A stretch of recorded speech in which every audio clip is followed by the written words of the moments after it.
Hello guys नमस्कार मोर नाम विकास शइकिया और आपनालोকক आमार चेनेल BS माइंडसेटলৈ स्वागतम জনাইছো। आपनालोকৰ লৈ আহিছো মই অন্য এটা ভিডিও জীৱন সংগ্ৰাম। গতিকে আহক ভিডিওটো আৰম্ভ কৰো। আকৌ এটা নতুন কাহিনীৰে আজি ভিডিওটো আৰম্ভ কৰো। মই তেতিয়া সৰু আছিলো আৰু সেইটো সময়ত মই বেলুন বহুত ভাল পাইছিলো। বিভিন্ন ৰঙৰ বেলুন আনি মই ঘৰত সজাই থৈছিলো। এদিন ভাবিলো মই বেলুনত পানী ভৰাম।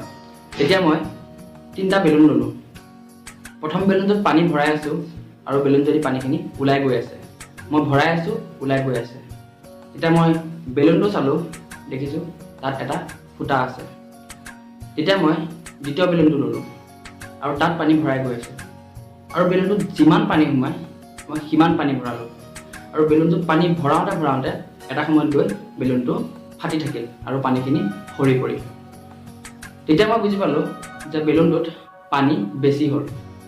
এতিয়া মই তৃতীয় বেলুনটো ললো আৰু তাত মই ইমান সাৱধানেৰে পানী ভৰাইছো যাতে বেলুনটো ফাটি পানীখিনি পৰিব নোৱাৰে। আৰু এই কথাখিনিৰে মই এটোকে বুজাব বিচাৰিছো যে সেয়া অকল বেলুন নহয়, সেয়া আমাৰ জীৱন।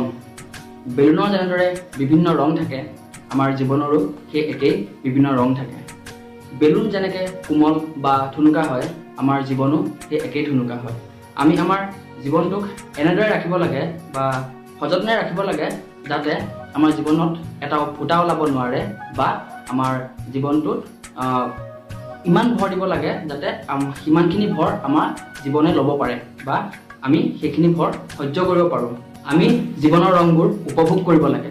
আৰু যিসকলে জীৱনৰ ৰংবোৰ উপভোগ কৰিছে তেওঁলোকে ক'ব জীৱনৰ সকলোতকৈ ভাল লগা দিনটোৱে হ'ল আজিৰ দিনটো, কাৰণ তেওঁলোকৰ প্ৰত্যেক দিনাই এটা এটা ভাল লগা দিন হয়।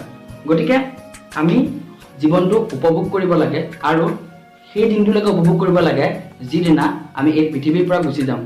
আৰু আগমুহূৰ্তলৈকে জীৱনটো উপভোগ কৰাৰ কথা মই এইকাৰণেই কৈছোঁ কাৰণ মৰিবলৈ বিভিন্ন ধৰণৰ ৰাস্তা আছে।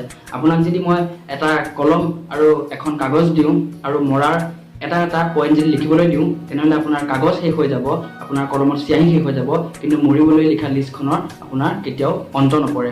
গতিকে মৰিবলৈ আমাৰ বিভিন্ন ধৰণৰ ৰাস্তা আছে, কিন্তু জন্ম হোৱা ৰাস্তা অকল এটাই আছে, সেয়া হ'ল মা আৰু দেউতা। গতিকে আমি জীৱনৰ কষ্টখিনিক লৈ বা আজি মোৰ জীৱনটোত কি চলি আছে সেইখিনিক লৈ যদি মই নিজকে বেয়া কৰাৰ পূৰ্বে মই ছুইচাইড কৰিছোঁ বা বিভিন্ন ধৰণৰ ৰাস্তাই যদি মৰিবলৈ বাধ্য হৈছোঁ, তেনেহ'লে মই তেওঁলোকলৈ এটাই কথা কওঁ যে আমাৰ জীৱনটো এখন নাটক আৰু নাটকৰ টান টান ৰোলবোৰ সদায় বেষ্ট এক্টৰজনকহে দিয়া হয়।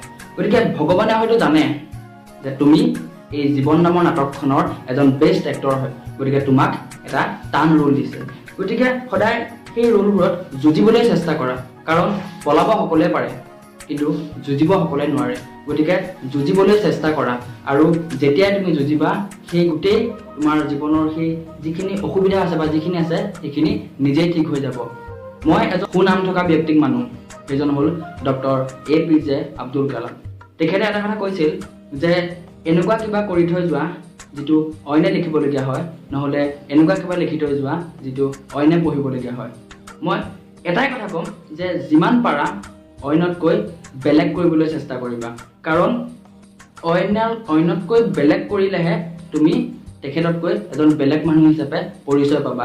আৰু কেতিয়াও ভিৰৰ মাজত কাম নকৰিবা, কাৰণ ভিৰে তোমাক সাহস দিব কিন্তু পৰিচয় কেতিয়াও নিদিয়ে। আৰু নিজৰ লেকামডাল সদায় নিজৰ হাতত ৰাখিবা আৰু যিমান পাৰা নিজেই সেইডাল লেকাম টানিবলৈ চেষ্টা কৰিবা। আৰু জীৱনত সদায় সেইটো কাম কৰিবা যিটো তুমি ভাবিবা, কাৰণ 10জনে তোমাক 10টা কথা ক'ব, কিন্তু তোমাৰ বিপদৰ সময়ত বা তোমাক যেতিয়া সহায়ৰ প্ৰয়োজন হ'ব সেই 10জনৰ এজনো তোমাৰ লগত নাথাকিব। গতিকে ভাল কাম কৰা, ভালকৈ থাকা আৰু ভাল কাম কৰিয়ে এটা সময়ত তুমি যেতিয়া এই পৃথিৱীৰ পৰা গুচি যাবা তেতিয়া তোমাক এজন অমৰ ব্যক্তি বুলি ক'বলৈ 10জন মানুহ বাধ্য হৈ যাতে।